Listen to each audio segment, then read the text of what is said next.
सुप्रभात मेरे प्रिय विद्यार्थियों। आज की इस कक्षा में हम जानेंगे रसखान के सवैये। आइए सर्वप्रथम जान लेते हैं रसखान जी का जीवन परिचय। इनका जन्म हुआ सन 1538 ईस्वी में। इनका जन्म स्थान है हरदोई। मृत्यु हुई सन 1618 ईस्वी में। शैली है भावनात्मक और छंद है कवित्त दोहा सवैया। रचनाएं हैं सुजान रसखान, प्रेम वाटिका और रसखान रचनावली के नाम से उनकी रचनाओं का संग्रह भी मिलता है। प्रमुख कृष्ण भक्ति। कवि रसखान की अनुरक्ति न केवल कृष्ण के प्रति प्रकट हुई बल्कि कृष्ण भूमि के प्रति भी उनका अनन्य अनुराग व्यक्त हुआ। उनके काव्य में कृष्ण की रूप माधुरी, ब्रज महिमा, राधा कृष्ण की प्रेम लीलाओं का मनोहर वर्णन मिलता है। वे अपनी प्रेम की तन्मयता, भाव विह्वलता और आसक्ति के उल्लास के लिए जितने प्रसिद्ध हैं उतने ही अपनी भाषा की मार्मिकता, शब्द चयन तथा व्यंजक शैली के लिए उनके यहाँ ब्रजभाषा का अत्यंत सरस और मनोरम प्रयोग मिलता है, जिसमें जरा भी शब्दाडंबर नहीं है। पहला सवैया है यहाँ पर देखिए। मानुस हो तो बही रसखान, बसो ब्रज गोकुल गांव की ग्वारन, जो पशु हो तो कहा बस मेरो, चरो नित नंद की धेनु मझारन, पाहन हो तो बही गिर को जो कियो हरिछत्र पुरंदर धारन, जो खग हो तो बसेरो करो मिल काल अंधिकूल कदम्ब की डारन। रसखान जी कहते हैं, यदि अगले जन्म में मेरा जन्म मनुष्य रूप में हो तो केवल ब्रज के गोकुल गांव में निवास करने के लिए मैं पैदा हो जाऊं। वहां गोकुल के ग्वालों के बीच में मेरा निवास हो, जिससे मैं कृष्ण के साथ समय व्यतीत करूं।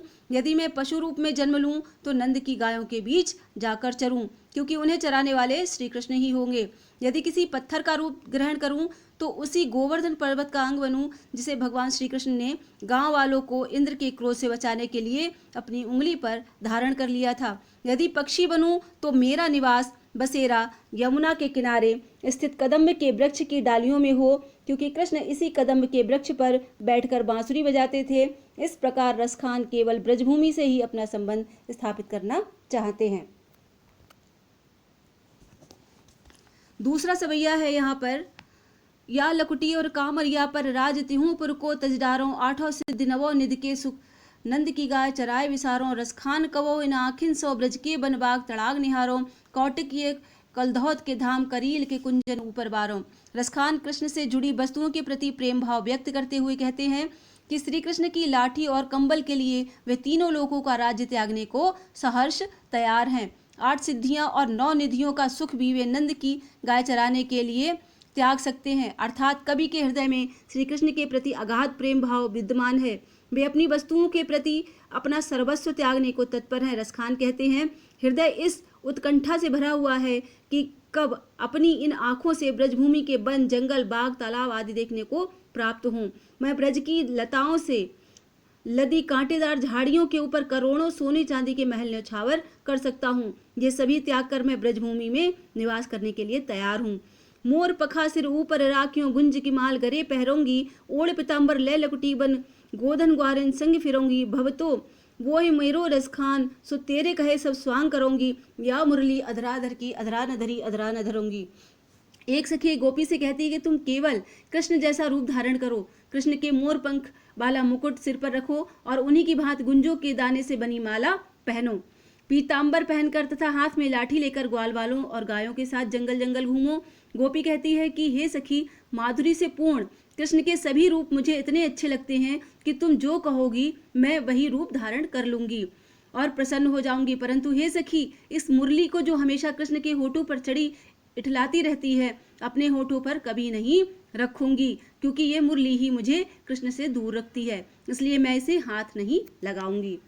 चौथा सवैया है। कानन दय अंगुरी रहवो, जब ही मुरली धुन मंद बजय हो, मोहिन तानन सौ रसखान, अटा चढ़े गोधन गए हो तो गए हो, तेरी कहो सिगरे ब्रज लोगन, काल को कितनो समझायो, मायरी व मुक्की मुस्कान समारी, न जय है न जय है न जय है। कवि कहते हैं कि गोपी के प्रेम का यह रूप भी अत्यंत विचित्र है। वह कहते हैं कि जब कृष्ण मुरली की मंद मंद धुन बजाना प्रारंभ करेंगे तो मैं अपने कानों में उंगली डालकर रखूंगी, जिससे वह मुझे सुनाई ना दे। फिर चाहे मुरलीधर कृष्ण अपनी अटारी पर चढ़कर गोधन नामक लोकगीत की धुन भी बजाते रहें तो भी मुझ पर उसका कोई असर नहीं पड़ेगा। हे गोकुलवासियों, मैं जोर जोर से पुकार कर कह रही हूँ कि यदि किसी तरह कृष्ण की मोहिनी तान मेरे कानों में पड़ गई तो सारे ब्रज के लोग कल मुझे चाहे कितने ही ताने दें, मैं उनके पास खिंची चली जाऊंगी क्योंकि हे माता, उस कृष्ण के मोहिनी मुख की मोहिनी मुस्कान से मैं अपने हृदय को किसी भी भांत संभाल नहीं पाऊंगी। अतः हे माता, मुझे दोष न देना, क्योंकि मेरा हृदय कृष्ण की मुरली की मोहिनी तान के अधीन है, कृष्ण के जादू से बचा नहीं सकता। तो ये तो हुआ आपके चारों सवैयों का भावार्थ, और आपने इसका सार भी जाना। तो आज की कक्षा के लिए छात्रों इतना ही। धन्यवाद।